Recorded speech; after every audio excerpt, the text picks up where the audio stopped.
Daniela, Lele, kinakabahan ako. Maniningil na si Kuring, yung mga sabit-sabit natin doon, magdidimanda daw siya. Ako nga gusto ko nang bayaran yung sa akin, kaso ang hinahanap niya yung buo daw na pera niya. Oh, ba't hindi nyo pa nga bayaran yung sa inyo? Pumunta na kayo. Ako nga meron na nga, sa inyo na lang yung wala. Ba't hindi mo ba kasi bayaran? Ayaw niya nga! Gusto ko yung buo daw na perang kinuha, dapat buo din na may babalik. Wala, magpapasumon daw siya. Paano yun, Lele? Ay ano, paano? May pera lang siya, mayabang na naman. Ala, iniintindi ko nga rin dun sa barangay Lele kasi nakakaya. Huwag kayong mag-awa, ginusto natin itong tatlo. Ay, kung magpapabarangay, di harapin ko, bahala kayo. Ay, kahit ako, Lele, haharapin ko na. Wala naman akong magagawa. Eh, ako din harapin ko kasi nga ayaw niya daw tanggapin yun. O, harapin ko, hintayin ko yung sumunod dito sa inyo Lele kasi makikita ng asawa ko doon. Natin na kung magpapasumon.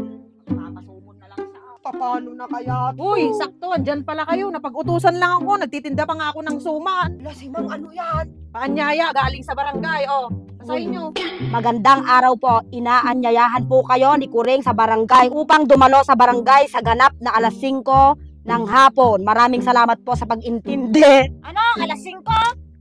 Nakataon pa niya yung matandang yan. Ewan ko ba naman Pupuntahan dito. ako, kayo na lang, bahala kayo. Ala, Lela, hindi mo pwedeng i-bypass kasi nga paaanyayahan niya tayo sa taas. Mas importante yung pupuntahan ko, Daniela, kaysa yan. Ay, bahala ka dyan, Ibiyang. Harapin natin. Uy, kayo naman, harapin na ninyo. Kayo na nga lang yung suki ng barangay sa dimadimanda na yan. Di pa kayo nahihiya. At saka hindi naman talaga magdidimanda yun si Kuring kung tumutupad kayo sa usapan. Sige, si Mang, dun na lang kami sa barangay magpapaliwanag. Uy, Lele, humarap muna tayo dun sa barangay. I-bypass mo muna yung pupuntahan mo. Bahala na, naguguluhan na rin kasi tong isip ko. Uy, ikaw Lele, baguhin mo yung pananalita mo. Hindi pwede sa barangay ang ganyan. Mataas yung boses. Kayo naman kasi, ginawa niyong business, yung pangungutang. Alam niyo ang labas niyo, scammer. Nakman lang ngunon. Hindi naman namin pinagtatalikuran yung mga utang namin. Ikaw, tagahatid ka lang. Kayabang-yabang mo, te. Harapin niyo, harapin niyo.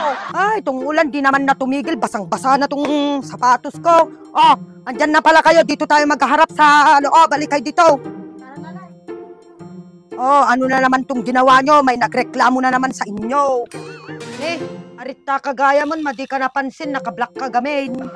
Oh, bakit na naman ba nire-reklamo mo tong mga to?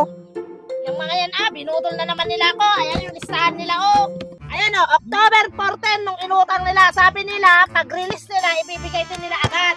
Hindi nila alam, pang-upa ng gumagawa ng bahay ko yan. Hindi na nga nang sumasahod yung mga gumagawa sa bahay. Kung alam ko lang sana na, hindi nila ibabalik agad. Di ko na lang sana ipinahiram. Binutol ako ng mga yan. Oh, paano yan? Ibibigay nyo na ngayon. Pag-uupa daw niya dun sa gumagawa ng bahay niya. Ano yan, auntie? Wala pa naman kaming ibabayad. Ay, hindi pa pwede yan, babayaran nyo ngayon to. Oh, sino ba tong biba? Lelebot, Daniela.